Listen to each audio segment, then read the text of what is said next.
Alright. So some of you guys have had them for the math and science, and so you guys know my 5-finger rule. Can somebody from Superman tell me the 5-finger rule? You know one of them? Is it wait, So to be respectful. So that's one, yeah. have fun. To have fun, yeah. Got another one? It's mine was talking about it, don't talk about it.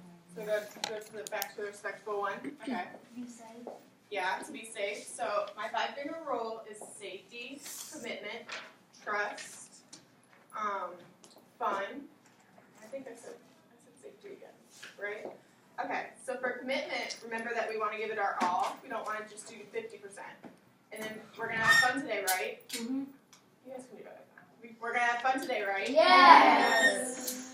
Okay. So today we're going to read the book called The Gossip Monster. And this is a realistic fiction book. So I know that you guys know what realistic fiction is. Can somebody tell me what it is?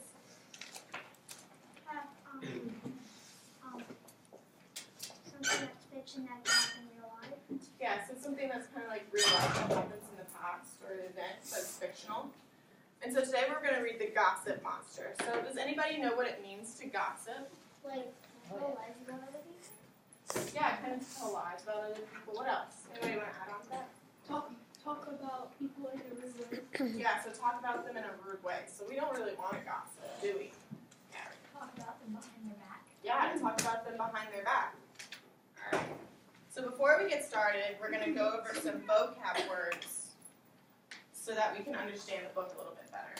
And so the first word we got is humiliating.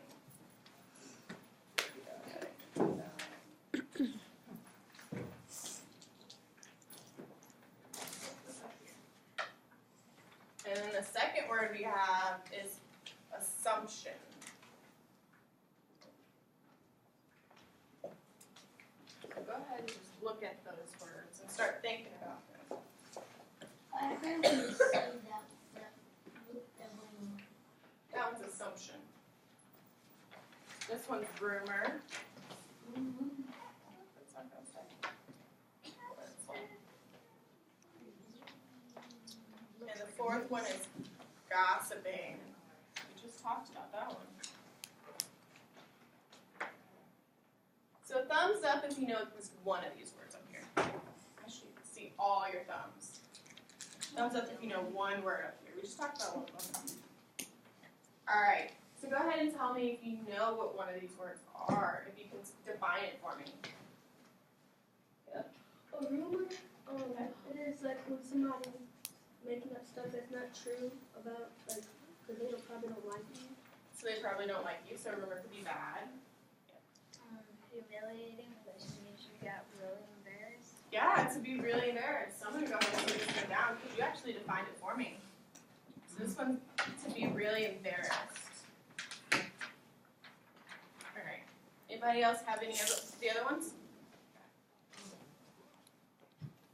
Gossiping is where somebody is spreading news about you behind your back.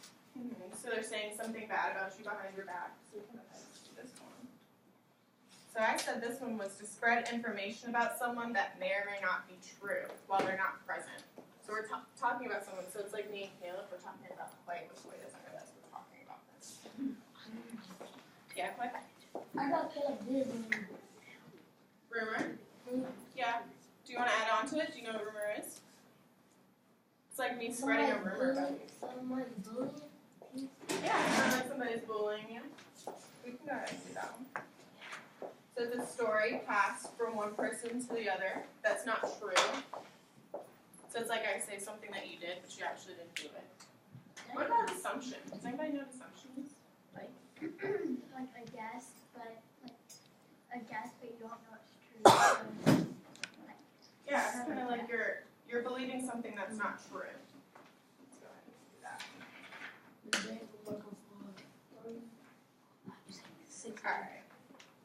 So let's go ahead and read these words together. Ready? Assumption. Assumption. Come on, let's try it again. Assumption. Rumor.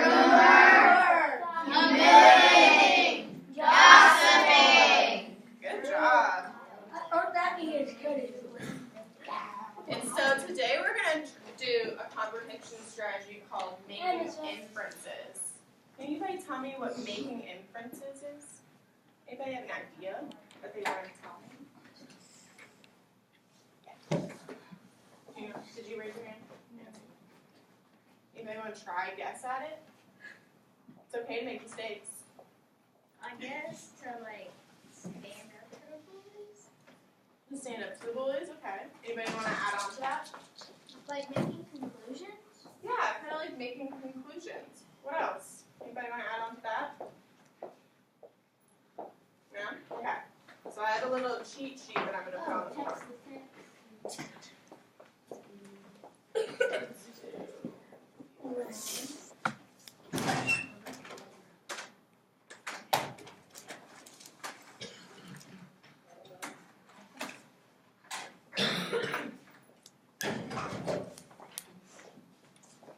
do you still have magnets? So when we're making inferences, we're actually reading something from in the book, and then we're using what we already know to infer something. So it's kind of like making predictions, but not exactly. We're kind of looking at the text and seeing something that's not exactly being said. And so I'm going to show you guys an example.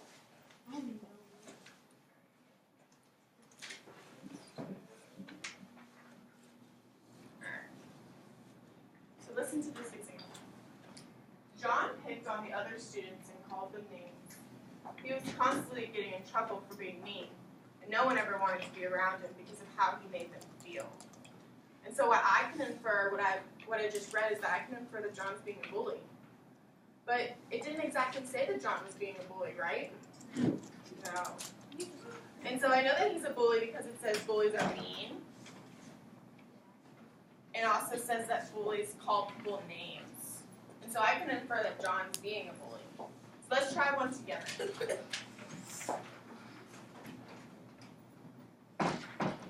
Alright. Miss Daly was rushing to the car as she was pulling on her jacket. As she quickly drives down the road, she is constantly looking at the time to see if she'll be late. When she gets to the school, she pulls out her homework from last night to quickly write in the answers. She was upset and unprepared to start the day. So what do you think we can infer from that passage? Anybody take a guess? Miss Daly, like, wait to get her stuff done. Yeah. So you can infer that she was late. Did it actually tell you that she was late though? No. No, it didn't tell you that she was late. It says she was running. You have anything to add? She wasn't prepared. Yeah, she wasn't prepared. So it says that in there. So what can we actually infer? Something that's not actually said. Anybody got an idea? Got your thinking brains on this morning? Alright, so I really liked her idea about how she said that she was going to be late. So she can infer that she was being late, but it's not actually said in the passage. So we're going to have some more times to try it in our book today. You got one.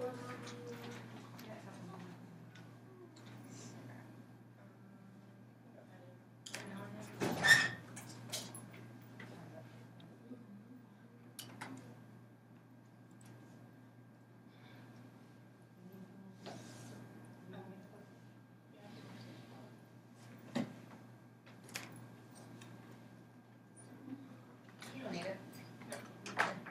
It actually shows up better without it. So we're going to wait for that. And so before we get started on reading our book, we're going to look at a couple of pictures. And we're going to make some inferences on the pictures, and then we're going to actually read our book.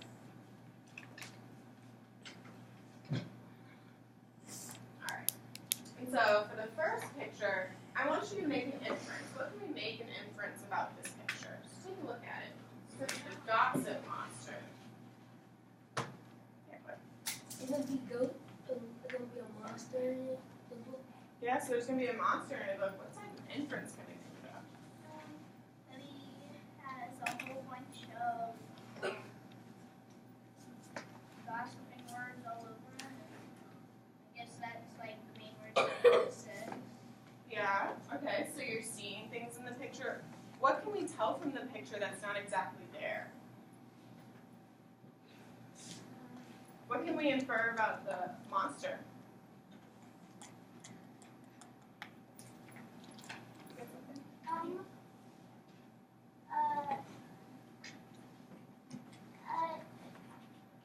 That those kids are running away from it. So you can infer that those kids aren't scared of it? That's a good inference. I like that inference. You can tell that them two right there in the bottom are like getting bullied. Yeah, so you can tell that this monster is actually bullying them, so we can infer that. Anything else? I think the little heads are like heads of bullies, maybe. Oh, so these, That they don't really like. so you maybe say that these are bullies. You can infer maybe these ones are the bullies. Okay. So you can go ahead and go to page 4. Keep it full screen. Alright, so now we're gonna look at this picture. What can we infer about this boy right here? Thank you. Yeah, you can infer that he's a bully. How can you infer he's a bully? Because he's making Oh, so he's making a silly face. What else? It looks like he's Yeah, so you can infer that maybe he's teasing them. But they ain't paying attention. They're not paying attention. Those are some good inferences. Alright, let's go to page 10. Alright. So now what can we infer about this boy? This is the same boy that was making faces on the bus. maybe they're playing kickball and he's like, "Ooh, can I play too?" And they're like, "No, because you're bullied us." Maybe. So maybe you're inferring that because he was a bully, he doesn't have friends there at school anymore. He probably got in trouble by the teachers, probably found out. Okay, so maybe we can infer that he's in timeout. Anyone else? But it's like they play baseball because the bases are like baseball. Something like baseball. It's actually kickball, but that's close one. Anybody else? And he got to be mad because they said you could not play with him. Okay, so that's a good one. I really liked that one. So you might infer that he's mad because they won't go out and play with him. They didn't like want to tease nobody no more. Let's go ahead and go to page. What? Stay this down here. Alright, page 12. Yes, I do. Alright, so what can we infer about these girls? What do you think we're doing? Brandon? Oh yeah, I like your use of our vocab words. So you think they're passing on a rumor? How do we infer that? Okay. gossiping to each other. Ooh, I like your vocab word as well. They might be gossiping. I like that inference. They might not be doing that all night. They're just playing telephone. They might just be playing They telephone. I would like to say that and too. Went to gossiping. Yeah, I like to say that too. Ah. Telephone. I like those ideas. We played that Alright. in a different class. So now we're gonna go ahead and get started on the reading. Go ahead and go back to the beginning. Page 4. May I read the first page again? I'm gonna read it to you. I like your idea. I wish you could read it. Alright, so the beginning is the gossip monster. A quick glimpse. I know it isn't a good choice for what I did. Dell had never been very nice to me. He did a whole lot of talking, a whole lot, and when he did, he was usually telling me jokes. Just that morning, he called me Jeremy instead of Jamie. When I got on the bus, the name calling was a long and humiliating story. Last summer, I ended up in the hospital with a really bad flu, and a few kids started a rumor, saying I'd got sick by crawling through the garbage. I don't know who came up with that nickname, Jeremy, but Dell still hadn't let it go. I was trying as I might to ignore him.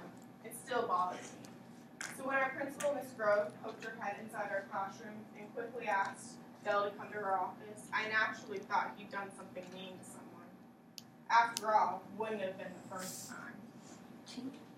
And so when I'm looking, sorry, you're fine. And so when I'm looking at this, I can infer that Dell's being mean. And I know that he's being mean because he's calling Jamie Jeremy. He's calling her names. I can also infer that he was bullying her by spreading rumors. And so, okay, and then that's what I was saying. And So, do you guys see any vocab words in here? Rumor and humiliating. Okay. So what do we know about Jamie based off of the word humiliating? So let me read you the sentence. When I got on the bus, the name calling was long and humiliating story. What can we infer about Jamie from that word? A really embarrassing story. Yeah, so humiliating is a really embarrassing story. But what can we infer about that? Someone add on to that? What can we infer about humiliating? Jamie. Yeah, what? He keep on making faces and stuff. Yeah, so you see that he's making faces. And he keep on calling her, and he keep on calling her Journey. Jeremy. His He teeth. told like the story on purpose to make her feel humiliated. Yeah, so we could infer that maybe he told the story on purpose because he's a bully. Alright, we can go to the next page. Alright, during morning recess, I hung out with some other girls in a sunny corner near the building. Through the window, I caught a glimpse of Dell sitting in the principal's office. A woman I didn't recognize stood between him and a smaller boy in another chair. The boy was crying, and the woman was trying to comfort him while Dell strolled. Do you see that? I asked my friends. But just at that moment, Miss Crossroads snapped the blind shut. What? Asked May. Dell was in the Principal Crossroads office, and he and the principal both seemed angry. A little kid and a woman were in there, but I've never seen them before. Dell's constantly in the Principal Crossroads office, May said. Maybe he said something mean to that poor little guy, I said, thinking out loud. Sounds like Dell, Cassie said, as she shrugged. The longer I thought about what I saw, the worse the situation seemed. The crying kid could have been any more than a first grader, or maybe even a kindergartner. I thought of all the mean things Dell had said to my friends and me, and it made me angry. At the end of the day, I realized that Dell had never returned to class. On my way to catch up with my friends, I peeked through the principal's window again, but the office was deserted. I spotted Cassie and ran over to her. Dell never came back to class today. He must have been sent home, I whispered. Jumping to my first conclusion, Cassie's eyes widened. It felt good to see her so interested in what I said. I bet he did something really terrible to that poor little kid. Now that I think about it, I remember the kid's face looking puffy, like maybe Dell hit him. Cassie looked even more shocked just then. May ran up behind us and asked what we were talking about. Jamie thinks Dell might have beat up the kindergartner because he was sent home and never came back, Cassie said. May's mouth fell open, and without thinking, I nodded in agreement. The big story. My friends and I were at our usual spot around the swings before the first bell, the following day before the ball rolled by from the nearby kickball game. Hey, my friend Matt said as he jogged over to pick up the ball. Have you seen Dell? I realized no one had called me Jeremy on the ride to school that morning and said, no, why? Matt stepped closer to whisper. I heard Principal Crossroads expelled him for beating up the kindergartner, he said. I guess he punched out the kid's teeth and gave him 2 shiners. Everyone gasped, and I buried my feet into the sand beneath the swings. That couldn't have been what actually happened. I hadn't seen any black eyes or missing teeth. Dell wasn't at school, though, so maybe he had been expelled. Where did you hear that, I asked. Matt shrugged and said, the whole school's talking about it. Jamie, you were right, Cassie said, and everyone nodded. I loved the feeling that came with knowing so many people had heard my assumptions and passed them on. It didn't really matter that they had changed the parts of the story, because they were all having fun, and I couldn't imagine that Dell would even care. By the time we sat down for class, everyone was whispering about Dell's explosion, so we were surprised when we walked through the door. All the kids fell silent and stared as Dell made his way to his seat at the back of the classroom. He looked at the ground until he sat down, and the kids next to him shifted their desks away. So what inferences can we make about Dell so far?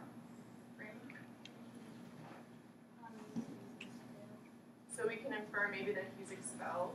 Okay. But why did he go back to the classroom when he's expelled? So we haven't seen him come back to the classroom actually. Where is- So he's not there. Huh? What does that mean? Expel.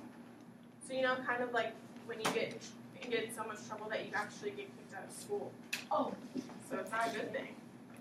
So what else could we infer about Dell?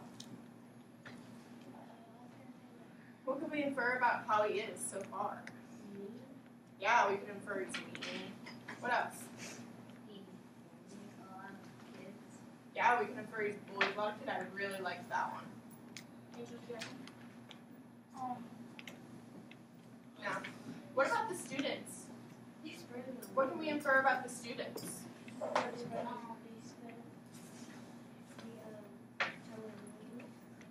So we can infer that they're telling rumors. Okay. I was saying that Jamie was starting like a gossip and assuming that he got expelled. Okay. So what could we infer? Somebody build off of that? What could we infer about the students? What about their feelings? What could we infer about them? What about their actions? I guess they were kind of happy. Yeah, you could probably infer that they're happy because Dell's not there. That's a good one. Scared Scared. You can infer they're scared. Why? because he's back. So you can infer they're scared, but he's not back yet. But they could be scared that he's going to come back. So that's a good one.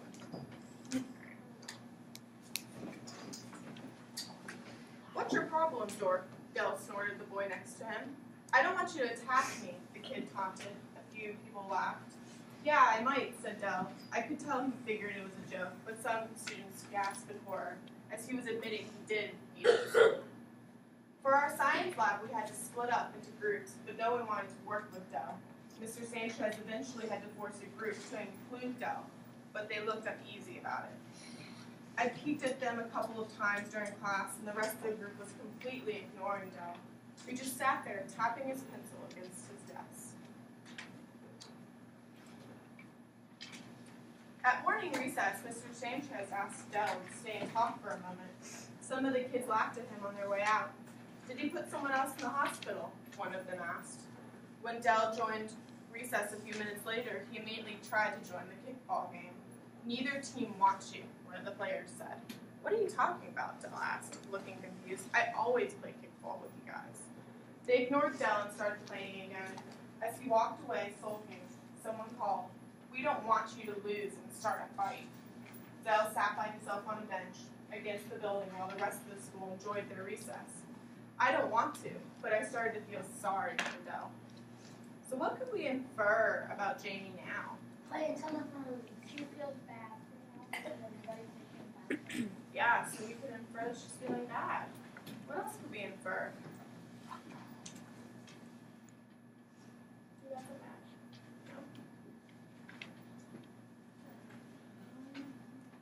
So we could infer that they're being mean. Bullies now, like we're being bullied. I'm like, we don't want you. So basically, it's kind of like vice versa. Now the good kids are bullied, bad boys. So we can infer that the good kids are becoming the bullies and then now he's left out by himself. That is a really good inference. How can we make that inference? Because Mr. Sanchez like you, and normally that's what bullies are saying. Like, go somewhere else. Go play this little blah blah blah. Yeah. So you're using your prior knowledge and what we read in the book to make your inference. I like that. You can go ahead and go. Alright. Playing telephone. When we returned to the classroom, everyone could see that Mr. Sanchez was in a serious mood. Everyone, arrange your chairs in a circle, he said. We did, but there was big spaces on either side of Dell. Mr. Sanchez frowned. We're going to play telephone.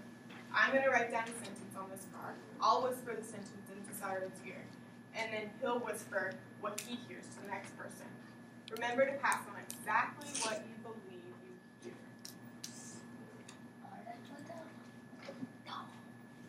Mr. Sanchez wrote something on the card, turned the card face down, and then whispered into Cyrus's ear.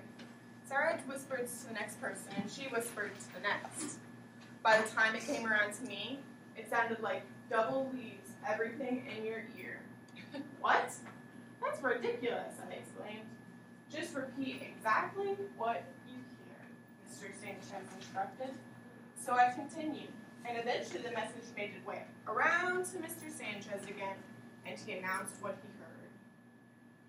Dope learning ringing in your ears, he said, and everyone burst into giggles. I know what I'm friends on for. I know what I'm Now here's how the message began, he said, turning over the card and showing the group. It read, "Don't believe everything you hear." This is a good lesson to learn, Mr. Sanchez began, since it seems as though rumors about one person or another are always buzzing around the halls. I hope this game makes you see that passing on a rumor or starting one is like feeding a monster. It mutates a little and gets bigger until it's completely different from when it started. It usually gets uglier and more hurtful to people. Everyone is gossiping about it. Words have consequences, and once a gossip monster has started, it's almost impossible to stop. The whole class knew what Mr. Sanchez was talking about, even though he didn't mention it specifically. A few people glanced at Dell, who looked pretty embarrassed. Although Mr. Sanchez could have known my role in the rumors about Dell, it felt as though he was speaking to me alone. I swallowed, feeling the red-hot guilt all over my face. So, has anyone ever been gossiped about here? You can raise your hand if you feel comfortable saying that you've ever been gossiped about. I've been gossiped about before. You have been, Reagan? Does it feel good to be gossiped about? No, it really doesn't. So what can we infer about gossiping? That It's mean. it's mean. Yeah. Yeah. Okay. So what can we infer that Mr. Sanchez was talking about with this game? What was this game representing? Gossiping. Yeah, so we can infer that. Stop the gossiping. Yeah, so we can infer that that the game is representing gossiping. And what does gossiping mean? I know this is our vocab word. Somebody tell me? You spread information about somebody that's not there. Yeah, so you're spreading information about someone that may or may not be true while they're not there. I hope that my students wouldn't feed gossip monsters, because I've taught my students to treat each other with respect. Mr. Sanchez said with finality. He was right, and I knew it, which made me feel horrible. I thought my friends would feel just as bad, and that they would blame me. All I could think about until lunchtime were the awful things they would say to me. I sulked at my usual table in the cafeteria, with my head low, but despite Mr. Sanchez's lesson, Dell was still the center of every conversation. My mom's a nurse, and she saw the kid in the hospital looking as if he'd been hit by a truck, someone said. Why haven't they expelled him already? Aren't they concerned that he'll keep beating up kindergartners, someone else asked. Maybe they'll send Dell to prison, said another one. They're sending Dell to prison, a kid at another table hissed. The rumor was growing completely out of control. I pictured each statement growing, and mutating with each assumption into a roast beef that nibbled on Dell. Meanwhile, my friend and I sat around and talked as if there were nothing wrong, and Dell ate lunch alone. Someone threw a roll that hit him in the back of the head as he was about to take a drink of his milk. Everyone laughed except me. I felt worse than I had ever felt, even worse than when people started calling me Jeremy. I had to do something, but I wasn't sure what I could explain to everyone what I had really seen. But would they even listen to me? Maybe if I just ignored it, the rumors would disappear, as it almost had with the people saying I liked crawling through garbage. Doing nothing didn't seem right. I left my lunch. I wasn't hungry anyway, and went to talk to the one person I thought would know what to do. Yeah, thanks.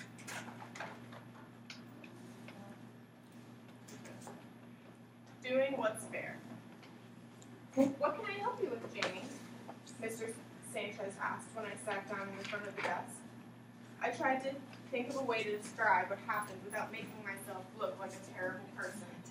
Then I realized that trying to make myself look good was how the whole mess had started. So what can we infer about Jamie now? She's nervous about talking about it. Yeah, so she's getting nervous about talking about it. She's probably humiliated that she started the rumor.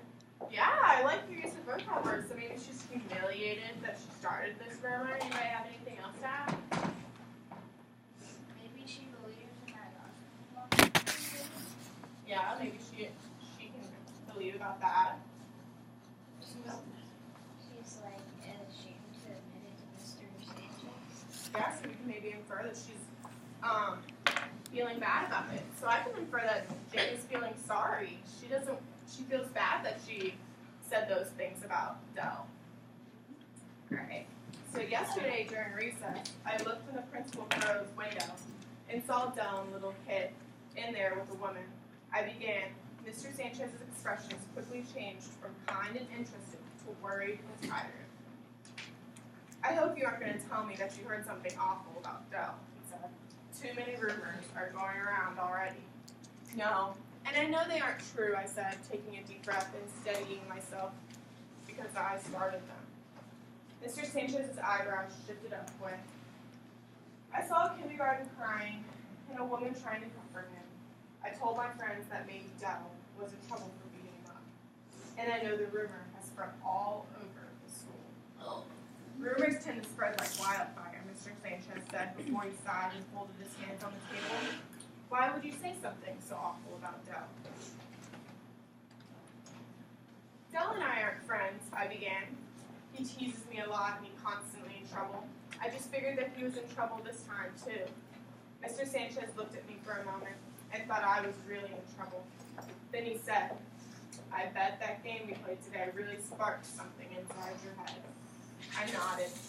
Now you know that in real life, it only takes the person jumping to a conclusion to make an assumption or telling a little white lie to start a rumor that becomes really hurtful. I talked about what he said.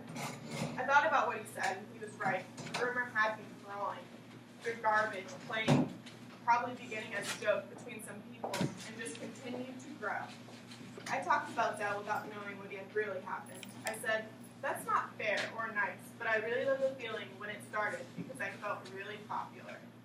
People were interested in what I had to say, and I was getting back at Dell for being mean. I hated to admit it, but explaining how I felt made me feel as if I had become a real monster. I had truly hurt Dell for completely selfish reasons. I'd been assuming that Dell was a bully, when really I'd been a bully, not by beating up anyone, but by gossiping. Does it still seem so enjoyable now that you've hurt Dell's feelings? Mr. Sanchez asked. I shook my head, and I think you could tell that I felt terrible. So can we still infer that rumors are bad? How? How can we infer? What gives us that idea?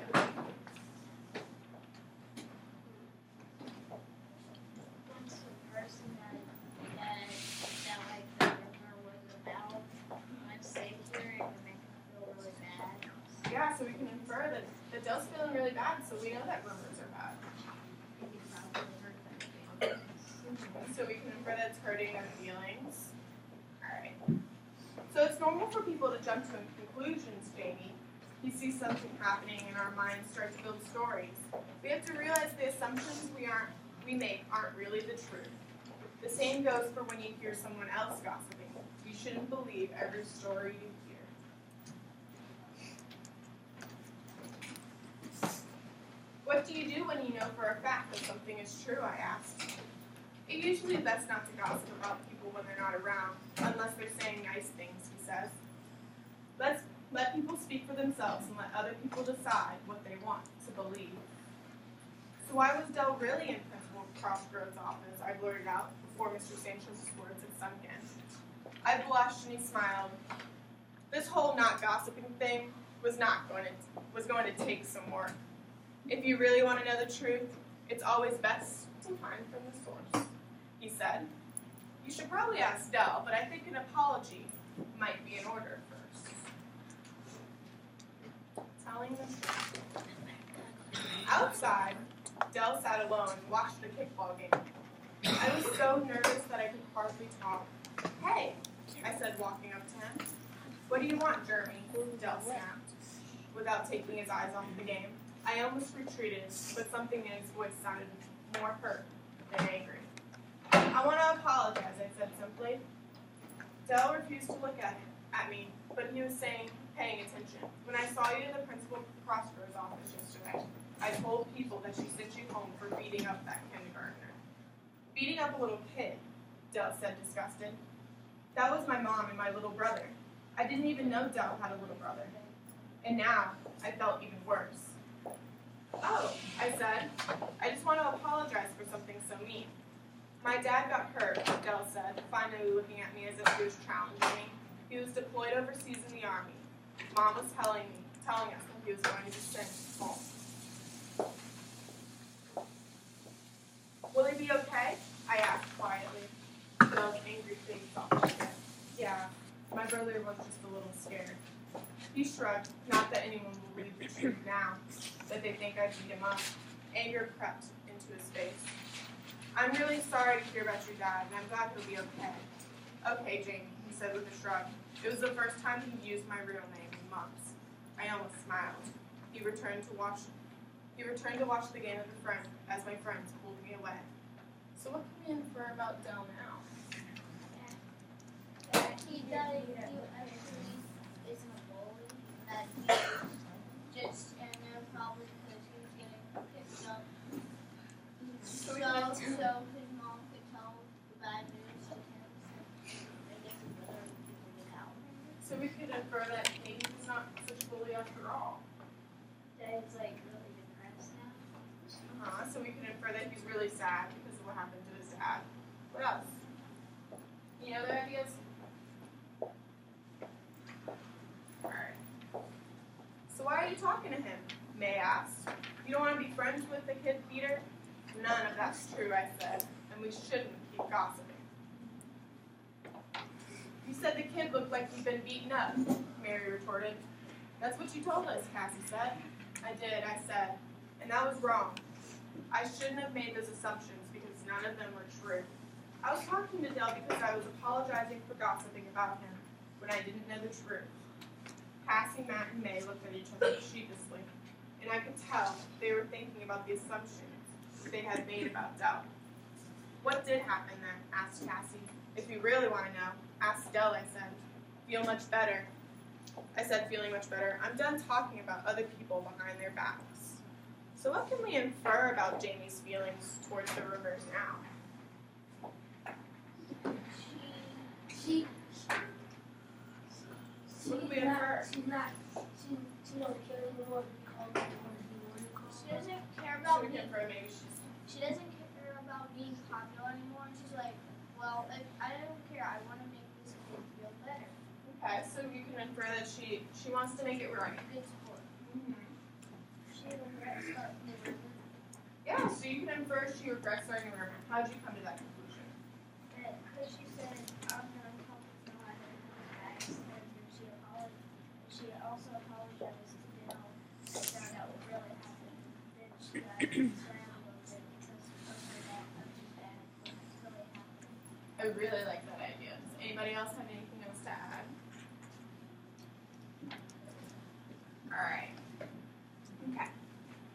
So now, with your elbow partner, I want you to talk about this question.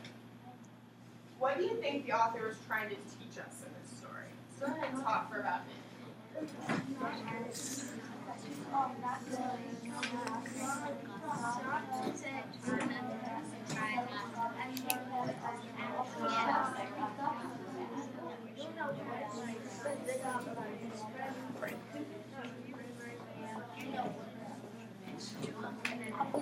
we already talked.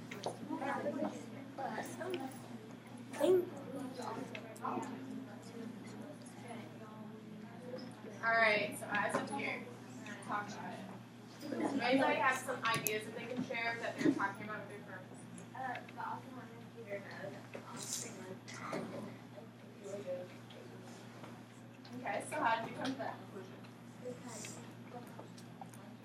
he's talking about the and then it became too weird. They didn't want to do it anymore because they thought that it was Yeah, so you got the ideas from the text and you inferred that gossiping is bad.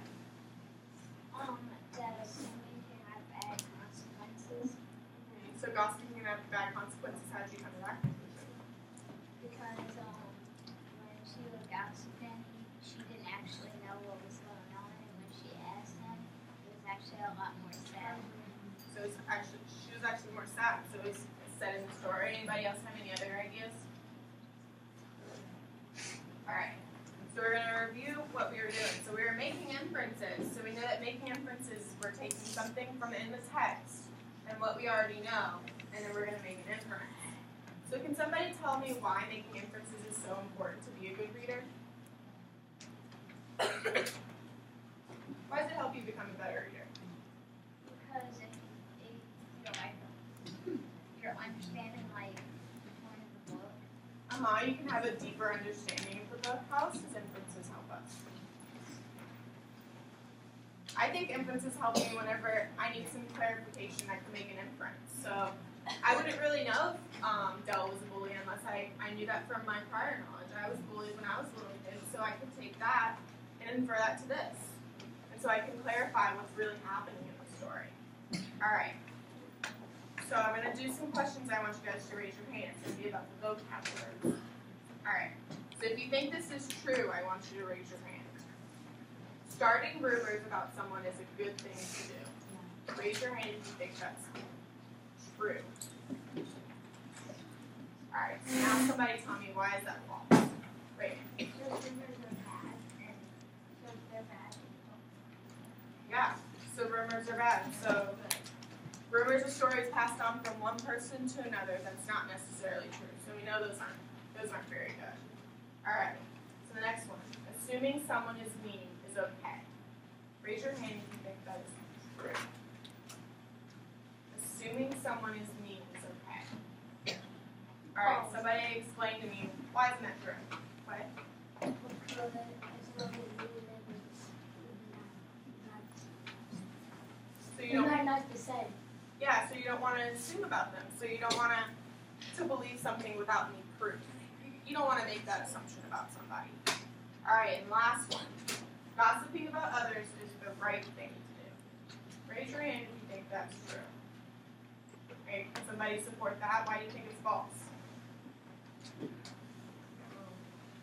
So gossiping about others is the right thing to do.